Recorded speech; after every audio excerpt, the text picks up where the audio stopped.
Baik, salam sejahtera. Hari ini kita akan teruskan dengan subtopik analisis kualitatif. Kita sudah belajar tentang ujian untuk anion. Hari ini kita akan terus belajar untuk ujian untuk cation. So untuk anion, kita dah belajar tentang ujian-ujian untuk karbonat, klorida, sulfat dan nitrat. Untuk karbonat, kita boleh uji dengan sebarang asid nitrik. Gas yang terbebas tu bila kita alir dalam air kapur, dia akan menjadi keruh. Air kapur tu menjadi keruh. So, confirm air karbonat hadir. Untuk air klorida, kita akan uji dengan mula-mula masukkan sedikit asid nitrik diikuti dengan argentum nitrat, dan kalau kita dapat mendatkan putih di sini, maka confirm dalam tu ada ion klorida. Dan kalau untuk ion sulfat, kita uji dengan asid hidroklorik, sedikit asid hidroklorik diikuti dengan barium klorida, dan kita akan dapat mendatkan putih. Mendatkan putih itu mengesahkan bahawa ion sulfat hadir. Dan kalau nitrat, kita uji dengan 3 bahan uji, iaitu asid sulfurik cair diikuti dengan ferrum sulfat, dan seterusnya kita masukkan asid sulfurik pekat, dan kita akan dapat, kalau nampak cincin perang, maka ion nitrat terhadir. Okay, untuk ujian cation, kita akan biasanya kita akan mula dengan yang paling asas dulu. Kita guna reagen natrium hydroxida dan juga larutan amonium hydroxida. So, kita boleh guna NH4OH amonium hydroxida dengan NaOH, dua-dua alkali ini. Okey. So, kita akan lihat sama ada mendatkan atau tidak ada mendatkan, dan mendatkan tu ada warna atau tidak. So, langkah pertama adalah kalau kita ada katakan larutan garam yang kita tidak ketahui, mula-mula kita masukkan beberapa titis sama ada natrium hydroxida cair ataupun amonium hydroxida. Okey, kita goncang. Kalau tiada mendatkan, so kita akan terus dengan ujian untuk mengenal pasti sama ada dia akan membebaskan gas alkali. So, kita akan uji, kita panaskan dan kita uji dengan kertas limas merah. Kalau kertas limas merah tu bertukar lembap tu menjadi biru, maka kita kata gas amonia dibebaskan dalam tu. So, dalam ni ada amonium kat sini. Okay, ada ion amonium. So, kalau kita masukkan beberapa larutan alkali dan kita dapat mendatkan putih atau mendatkan berwarna, kita akan uji seterusnya. Kita akan tambah larutan amonia yang kita guna itu secara berlebihan, sama ada kita lihat sama ada dia larut atau tidak larut. Okay? So, kalau kita dapat mendatkan, kita kena tambahkan larutan alkali itu secara berlebihan. Bila tambah berlebihan, kita akan lihat sama ada dia larut atau tidak larut dalam larutan alkali berlebihan tu. So, contohnya kalau kita guna natrium hydroxida, larutan natrium hydroxida untuk menguji garam yang kita tak tahu cation dia. Okey. So, cation dia ada banyak kemungkinan lah. Kalau dia Fe2+, kalau dia Mg2+, kalau dia Ca2+, mungkin banyak-banyak cation yang kita tak pasti yang mana cation yang wujud dalam larutan garam tersebut. So, mula-mula kita akan masukkan natrium hydroxida beberapa titik kat dalam. Okey. Kalau tidak ada mendatkan putih, maka kita gunakan kaedah di mana kita panaskan, dan kalau kita uji dengan kertas warna litmus merah, dia tukar jadi biru, maka kita confirm ataupun kita tahu bahawa ion amonium wujud. Baik, kalau ada mendatkan. Okey, kalau ada mendatkan, kalau mendatkan tu berwarna, bermakna kita tahu cation yang berwarna Fe2+, okey, warna dia hijau, Fe3+ warna perang, dan Cu2+ warna dia biru, dan biasanya tidak larut dalam natrium hydroxida berlebihan. Okey, kalau putih dia mempunyai banyak kemungkinan. Okey, kalau tidak ada warna tapi dia putih. Kalau putih, kita terpaksa masukkan berlebihan. Kalau dia larut dalam berlebihan, maka mungkin adalah zinc Zn2+, aluminium 3+, atau plumbum 3+. Larut berlebihan bermakna mula-mula kalau dia ada mendatkan di sini, kita masuk lebih, apa yang kita masuk lebih, mendatkan dia akan hilang.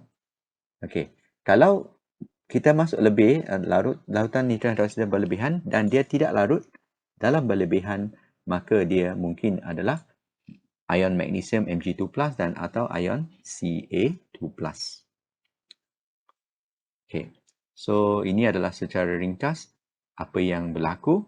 Kalau tidak ada mendakan, maka kita boleh panaskan. Kalau panaskan ketah limas merah menjadi biru, maka ada ion amonium. Kalau dia ada mendakan tu berwarna, maka hanya ada 3 kemungkinan ion saja yang berwarna Fe2+, Fe3+, dan Cu2+. Okey, warna-warna dia berbeza. Fe2+ tu warna hijau, Fe3+ warna perang dan Cu2+ warna biru. Okey, so untuk warna yang berwarna tidak ada banyak masalah. Tapi kalau warna putih ada banyak kemungkinan. Ada kemungkinan magnesium, kalsium, plumbum, aluminium atau zinc. Semua ion-ion ini mungkin. So kita akan tambah sedikit lagi natrium hidroksida. Kita tambah sampai berlebihan. Dan kalau tak larut, mendakan putih itu kekal. Maka kemungkinan besar adalah magnesium atau kalsium saja. Kalau larut, maka dia adalah Pb2+, Al3+, atau Zn2+. Itu secara ringkas. Baik, kalau kita guna larutan amonia, okey, ataupun kita guna larutan amonia, amonium hidroksida, so sama juga kita masukkan sedikit, dan kalau masukkan sedikit, kalau tidak ada mendakan putih, bermakna kita anggap bahawa dia adalah ion kalsium ataupun amonium mungkin ada. Kita tak boleh kenal pasti. Okay? Ini untuk larutan amonia ni kita tak panaskan sebab larutan amonia dah ada amonium, kita tak boleh confirm dia adalah daripada garam tersebut. Okay? Mungkin daripada larutan yang amonia yang kita gunakan. So kalau ada mendakan putih, sama juga kalau dia berwarna, senang sikit bila ada warna, maka kalau warna dia hijau, maka ferrum 2+. Kalau warna perang, Fe3+, dan dua-dua ni tak larut dalam berlebihan. Dan kalau warna biru, dia Cu2+, dan untuk Cu2+, larutan amonia ni dia larut dalam berlebihan untuk menghasilkan larutan biru tua. Okey, kalau putih, okey, tidak berwarna, putih. So bila putih tu kita kena tambah berlebihan lah. Bila tambah berlebihan, apa yang berlaku? Kalau dia larut dalam berlebihan bermakna Zn2+. Kalau tak larut dalam berlebihan, maka dia adalah garam magnesium, ion plumbum atau ion aluminium. Okey, secara ringkas, ini ringkasan dia. Okey, ringkasan kalau kita boleh faham raja ni. So kalau putih bermakna kita ada sampai sini 5 ni saja. Okey. Berwarna bermakna 3 ni saja. Okey, so mula-mula dalam eksperimen kita ada larutan garam, kita letak sedikit dulu. Okey, katakan kita mula dengan natrium hidroksida. Okey, kalau natrium hidroksida, kita masuk sedikit. Kalau mendakan putih, bermakna 5 ni. Okey, 5 ni. Okey, lepas tu, kalau kita masuk berlebihan, kalau dia tak larut, bermakna dia adalah magnesium sahaja. Macam tu. Okey. So kalau kita faham raja ni kalau kita lihat, kalau dia kalsium, untuk natrium hidroksida, lepas tu uji dengan amonium hidroksida, kalsium hidroksida, maksud ini adalah mendakan putih, larut dalam berlebihan, dan ini tidak ada mendakan putih langsung, bermakna tiada apa-apa yang berlaku. Okey. Masuk amonium hidroksida, tidak ada perubahan langsung, bermakna masih dalam keadaan tidak berwarna macam air. Okey, itu ialah kalsium. Kalau mendakan putih untuk natrium hidroksida dan amonium hidroksida, dan tapi kedua-dua adalah tak larut. Mendakan putih, kita nampak mendakan putih tambah berlebihan, mendakan putih kedua-dua tak larut, bermakna dia adalah magnesium, dua-dua tak larut. Dan kalau kita dapat mendakan putih dan kedua-dua mendakan putih bila kita tambah berlebihan dia larut, maka dia adalah zinc. Okey. So zinc dengan magnesium senang sikit. Okey. Bila kita guna natrium hidroksida dengan amonium hidroksida, dua-dua mendakan putih dan dua-dua tak larut dalam berlebihan, maka magnesium. Kalau untuk zinc, bila kita tambah sedikit natrium hidroksida atau amonium hidroksida, dapat mendakan putih. Dan kalau kita tambah berlebihan, dua-dua larut dalam berlebihan, maka dia adalah zinc. Okey, masalah dia datang bila kita ada kedua keadaan di mana Pb2+ dan Al3+. Untuk Pb2+ dan Al3+, bila kita masuk natrium hydroxide, dua-dua dapat mendatkan putih dan dua-dua larut. Dan kalau kita masuk amonium hydroxide, dua-dua mendatkan putih dan dua-dua mendatkan putih itu tak larut dalam berlebihan. So untuk dua ni, kita tak boleh simpulkan yang mana plumbum, yang mana aluminium. Kalau garam tu, yang kita nak uji tu, kita dapat dua-dua tu, apa yang berlaku adalah dua-dua memberikan hasil yang sama. So kita kena tambah kepada ujian tambahan. Kita masukkan kalium iodida. Kalau masukkan kalium iodida, kalau larutan yang kita uji tu ada Pb2+, maka terus dia akan memberi kita mendatkan kuning. Mendatkan kuning tak larut. Kalau kita panaskan, dia akan hilang. Dan kalau dia sejuk, dia akan muncul semula. Sah itu adalah Pb2+. Dan kalau kita dah uji dan dapat dua hasil ni, dan kalau kita masukkan kalium iodida, dia dapat tiada mendatkan langsung, dia kekal. Okey, dia kekal. Okey, larutan garam yang kita uji, kita masuk Ki, tak ada mendatkan kuning. Dia kekal, tak berwarna. Maka sah dia adalah Al3+. Tapi kita kena uji dengan natrium hydroxide dengan amonium hydroxide dululah. Lepas tu dapat keputusan yang ini. Lepas tu baru kita buat ujian tambahan, iaitu masukkan helium iodida untuk kena pasti sama ada dia Pb2+ atau Al3+. Kalau dia mendatkan kuning, maka Pb2+. Kalau tiada perubahan, maka dia Al3+. Untuk berwarna senang. Kalau CO2+ memang kita akan dapat mendatkan kuning, mendatkan biru. Kalau Fe2+ mendatkan hijau dan seterusnya. Kalau Fe3+ mendatkan perang. Dan hanya mendatkan biru untuk CO2+ dalam amonium hydroxide, dia akan larut dalam berlebihan. Untuk amonia langsung tidak ada. Kalau garam amonium, yang punya amonium, dia langsung tidak ada. Kita kata ini untuk NH4+, kalau kita uji memang tidak ada langsung perubahan langsung. Okey, so ini adalah lebih kurang sama dengan apa yang diterangkan dalam raja ini. Kita teruskan. Okey, ini contoh 17. Okey, contoh 17 ni kalau kita lihat kepada contoh 17 ni, dia masukkan sedikit natrium hydroxide. Okey, mendatkan biru. Confirm. Kalau mendatkan biru, bermakna dia CO2+. Kalau masuk berlebihan, maka dia tidak larut. Okey, confirm dia ada CO2+. Masuk amonium, mendatkan biru juga. So, masuk berlebihan, mendatkan biru tu larut menghasilkan biru tua. So, ini senang sebab kalau ada warna, memang kita tahu. Okey, CO2+, Fe2+ dengan Fe3+ yang ada warna.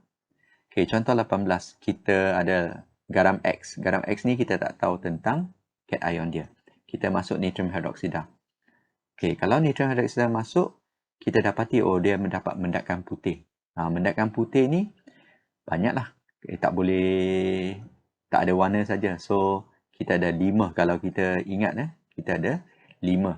Ca2+, Mg2+, Zn2+, Pb2+, dan Al3+ tu. Okey, so ini adalah yang putih. Kita kena tambah berlebihan. Tambah berlebihan, kalau dia mendatkan putih tidak larut, bermakna mungkin dia magnesium dan mungkin dia kalsium. Okey, lepas tu kita guna pula amonium hydroxide. Tadi natrium hydroxide, kita tambah sedikit. Tambah sedikit, terus tak ada mendatkan. Tak ada mendatkan, terus ialah kita kata kalsium lah. Sebab kalau magnesium, dia akan dapat mendatkan putih dan tak larut dalam berlebihan. So, kita kata ini dengan natrium hydroxide, kita kata mungkin ada magnesium atau kalsium. Bila kita uji dengan amonium hydroxide, maka kita boleh simpulkan ini bukan magnesium lagi. Dia hanyalah kalsium. Sebab kalsium tidak ada perubahan. Okey, contoh 19. Garam X ni tidak berwarna. So, kita masukkan sedikit natrium hydroxide. So, kalau dia dapat mendatkan putih, memang kita ada banyak kemungkinan sama saja. So, kalau kita tambah berlebihan dan dia larut. Kalau larut, dia ada Zn2+, Al3+, dan Pb2+. Okey, sebab Kita tahu Mg2 plus tak larut berlebihan. Ca2 plus tak larut berlebihan. Bermakna 2 ni kita batalkan. Baki 3. Okey, kita jalankan eksperimen kedua. Masukkan larutan amonium. Amonium hidroksida. Okey. Dan kita dapati, mendakan putih tu terbentuk. Dan kalau tambah berlebihan, dia tidak larut. Kalau tidak larut, bermaksud bukan zinc lagi lah. Sebab zinc ni, dia larut dalam dua-dua berlebihan. Ini kalau tidak larut bermakna dia adalah Al3+ ataupun Pb2+. So daripada eksperimen pertama, kita ada 3 kemungkinan, Zn2+, Al3+, atau Pb2+. Daripada eksperimen yang kedua kita jalankan, kita boleh simpulkan Zn2+ memang tak ada lah. Sebab dia dapat mendakan putih tak larut. So hanya baki dia Al3+ dan Pb2+. Kita tak boleh tahu sama ada dia Al3+ atau Pb2+. So untuk tahu sama ada Al3+ atau Pb2+, kita campur dengan kalium iodida. Kalau kalium iodida tu, bila kita campur dalam larutan X tu, kalau mendakan kuning, maka dia Pb2+. Kalau tidak ada perubahan, maka dia Al3+. Okey, ini adalah ujian pengesahan. That means confirm. Okey, ujian confirmatory test. Kalau amonium yang tadi, kalau kita guna natrium hidroksida dengan amonium hidroksida, tidak ada apa-apa perubahan, kita boleh guna reagent Nessler. Okay, reagent Nessler ni kita akan dapat mendakan perang. Kalau ferrum T2, kita boleh guna kalium hexacyanopherate 3, dia dapat mendakan biru tua. Kalau ferrum 3, kita boleh guna kalium hexacyanopherate 2, terbalik ya. Okay, ferrum 2 guna kalium hexacyanopherate 3. Dapat mendakan biru tua. Kalau untuk ferrum 3, kita guna kalium hexacyanopherate 2. Dapat mendakan biru tua. Ataupun kita boleh guna kalium thiocyanate. Kita dapat larutan merah darah.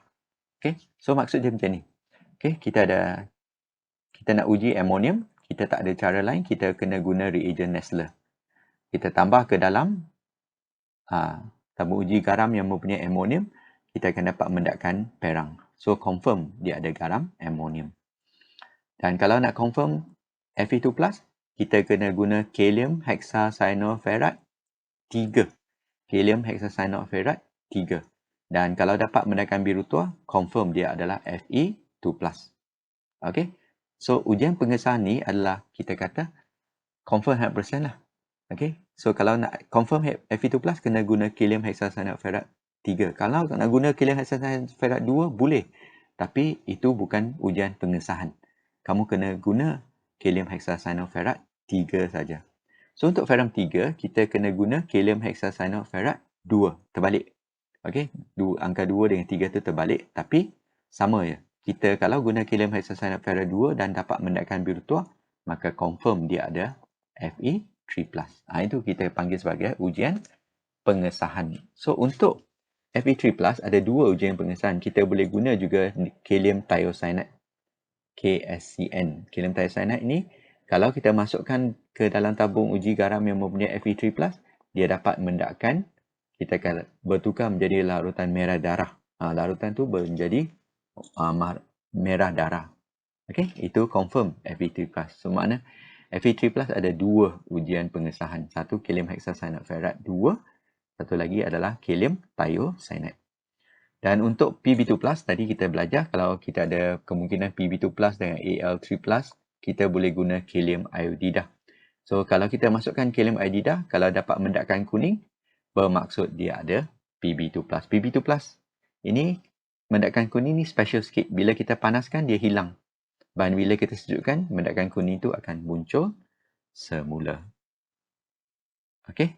So, ini adalah sama. Kalau kita tak tahu sama ada dia Pb2+ atau Al3+, kita masukkan kalium iodida, mendakan kuning.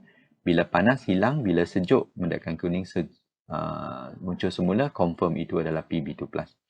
Dan kalau kita uji dan tidak ada mendakan, maka confirm dia adalah Al3+. Okey. So, untuk ini adalah langkah-langkah untuk kita uji garam-garam yang kita tak tahu, kita kata cation dan anion dia. Okey. So mula-mula kita perhatikan warna. Okey, perhatikan warna. Kalau ada warna, lebih senang kita nak kenal pasti. Kedua, kita boleh panaskan. Okey, kalau panaskan, uji gas dia. Kalau gas karbon dioksida, maka karbonat. Kalau gas nitrogen dioksida, maka nitrat dan sebagainya. Dan juga selepas tu kita tambah air seling, kita buat larutan aqueous. Kalau larut bermakna dia adalah garam larut, dan kalau tidak larut bermakna dia adalah garam tidak larut lah. Okey. So larutan aqueous tu kita boleh guna untuk ujian cation, kita ujian klorida, ujian nitrat, ujian sulfat dan ujian karbonat. Okey, kita dah belajar. Dan ujian cation kita boleh guna natrium hidroksida dan ujian dengan amonium hidroksida dan juga ujian pengesahan. Okey, baik, kita cuba buat uji kendiri 6.1, 6.11 untuk fahamkan apa yang kita belajar hari ini. So kita berhenti di sini.